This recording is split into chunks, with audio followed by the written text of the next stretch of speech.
5 tips for preparing water for your marine aquarium. Welcome to my channel.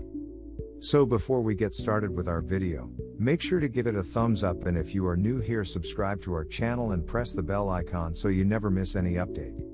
Some marine aquarists enjoy the process. Mixing up a batch of saltwater is not difficult.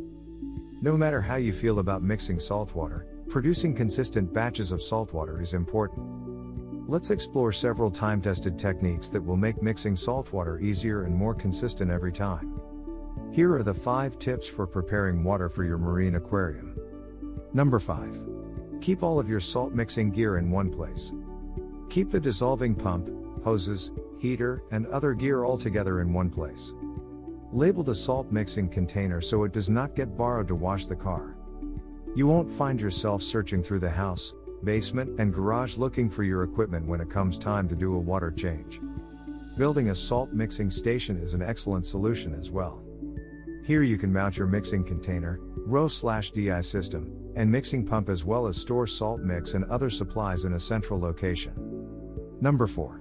Use a hydrometer or refractometer to measure salinity.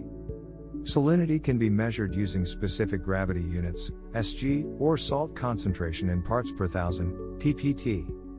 Always follow the manufacturer's directions for the amount of salt to use per liter of freshwater when mixing saltwater at home. The required amount of salt will vary between different brands. Once the salt is fully dissolved, check the specific gravity or salinity with a hydrometer, refractometer, or digital salinity meter. It is important to know that the temperature of the water will affect your salinity reading. Most of the aquarium refractometers and hydrometers available will be calibrated at 23 degrees, 25 degrees Celsius. This means the water you are measuring should be up to temperature for the most accurate measurement. The farther away from that calibration temperature you get, the more inaccurate your salinity reading will be unless it is equipped with automatic temperature compensation. Hydrometers measure the density of a liquid. Pure water has a density or specific gravity of 1 Sg. As salt is added, the liquid becomes denser, and the specific gravity increases. The specific gravity of properly mixed saltwater should fall in the range of 1.023 to 1.025 Sg, at typical aquarium temperatures. Hydrometers generally are not automatic temperature compensating, meaning it's important your water temperature matches that of the hydrometer's calibration within 19 degrees Celsius. A refractometer is an optical device that measures both specific gravity and salt concentration in parts per thousand. Natural seawater has a salinity of 35 parts per trillion. Refractometers are generally more reliable compared to most of the hydrometers made available to hobbyists. They can be calibrated, and they include ATC or automatic temperature compensation, which means they will account for small variances in your salinity reading because of temperature. There are 2 types of refractometers, digital and analog, and they both work via light refraction through a sample of saltwater.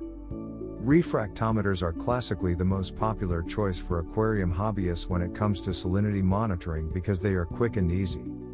Finally, you have the digital salinity meters, which are somewhat new to hobbyists. They have risen in popularity over the last 5+ years. These units find a salinity reading using conductivity and will often provide results in both specific gravity units or PPT, whichever you prefer.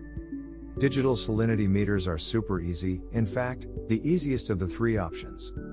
That said, they do require frequent calibration checks, just like a refractometer. Number 3. Use a powerhead to speed up mixing time. Marine salts dissolve faster and more thoroughly when added to circulating water. Synthetic sea salt is a blend of chemicals with different dissolving rates, and circulating the water keeps the particles suspended in the water, forcing them to dissolve more quickly and evenly.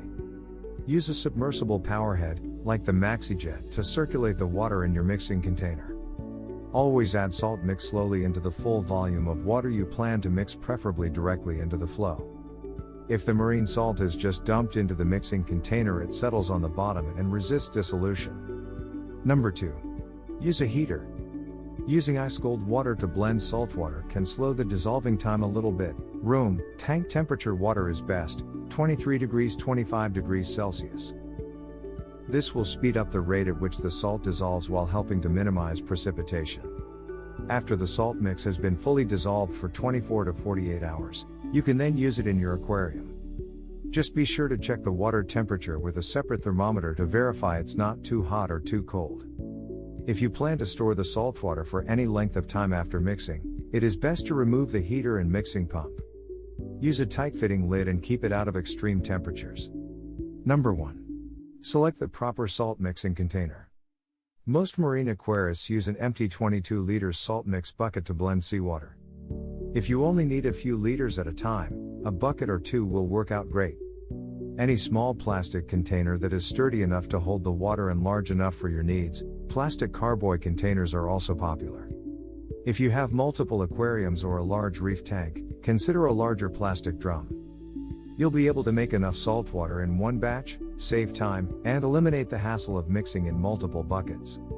75 to 189 liters Brute brand plastic trash cans are super popular. You can get the plastic lid, which helps slow evaporation and prevents debris from contaminating the water. There is also a caster wheel assembly which makes it easy to move around your house. Never use a bucket or mixing container with a questionable history, like something that stored used motor oil or hair dye. Ideally, the container should be new and never used for anything but mixing saltwater. Let us know what you think about the list in the comments section below. If you enjoy this video, please like the video and also subscribe to our channel. Thank you.